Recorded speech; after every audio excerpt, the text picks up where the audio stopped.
कि आप सब कविता प्रेमी श्रोताओं को हिंदी की कविता का आशीष और उसको आप तक पहुंचाने वाले सेवक राकेश जर्मन हंस का प्रणाम।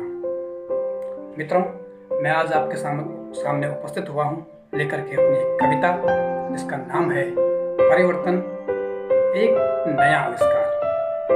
परिवर्तन एक नया आविष्कार, ये कविता का नाम है।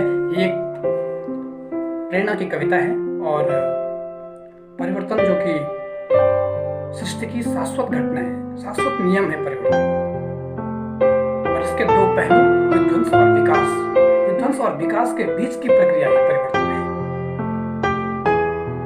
प्रत्येक सृष्टि जब विलीन होती है, जब विध्वंस होता है, जब पहली सृष्टि का विध्वंस होता है, उसके बाद ही नई सृष्टि का जन्म, नई सृष्टि का आविर्भाव होता है। यही परिवर्तन की प्रक्रिया है।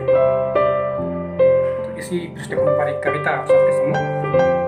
परिवर्तन एक शाश्वत प्रगति पथ है। परिवर्तन एक शाश्वत प्रगति पथ है जिस पर दो पथिक हमेशा साथ चलते हैं। परिवर्तन एक शाश्वत प्रगति पथ है जिस पर दो पथिक हमेशा साथ चलते हैं, विध्वंस और विकास। परिवर्तन एक शाश्वत प्रगति पथ है कि जिस पर दो पथिक हमेशा साथ चलते हैं, विध्वंस और विकास। हमारे बाहर हो या भीतर, विध्वंस में ही छुपा है एक नया आविष्कार।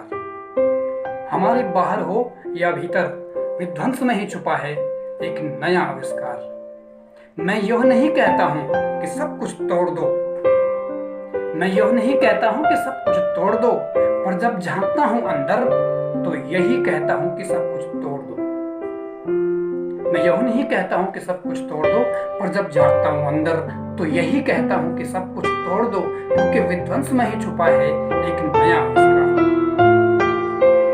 जब परिवर्तन की घड़ी आती है, जब परिवर्तन की घड़ी आती है, बाहर आंधी आती है, बादल फटते हैं, बिजली गिरती है, धरती हिलती है, तब होता है विध्वंस, और विध्वंस में ही छुपा है एक नया आविष्कार। विध्वंस में ही छुपा है एक नया आविष्कार। हमारे भीतर जब सफलता कदम बढ़ाती है, हमारे भीतर जब सफलता कदम बढ़ाती है, 100 बार फिसलती है, 100 बार गिरती है, फिर भी चलती जाती है या बढ़ने की चाह रखती है। सफलता के प्रगति पथ पर जब मंजिल दिखती है, सफलता के प्रगति पथ पर जब मंजिल दिखती है, तो फिसलना अच्छा लगता है, गिरना अच्छा लगता है। हमारे भीतर सफलता के प्रगति पथ पर कुंठाओं के घर हैं, निराशाओं के भवन हैं, अयोग्यता के महल हैं और अज्ञानता का साम्राज्य है।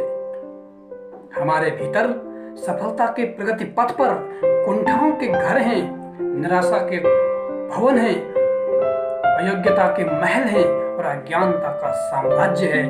आओ इन सब का विध्वंस करें, क्योंकि विध्वंस में ही छुपा है एक नया आविष्कार। विध्वंस में ही छुपा है एक नया आविष्कार। विध्वंस में ही छुपा है एक नया आविष्कार। तो मित्रों, ये कविता थी जिसे मैंने आपके समक्ष प्रस्तुत किया। इस कविता के बारे में आप अपनी प्रतिक्रिया मुझ तक जरूर पहुंचाइए और ये इससे जरूर प्रेरणा ग्रहण करके आपको जीवन में सकारात्मक परिवर्तन करना चाहिए, और सकारात्मक परिवर्तन से जीवन संवर जाता है। ये चीज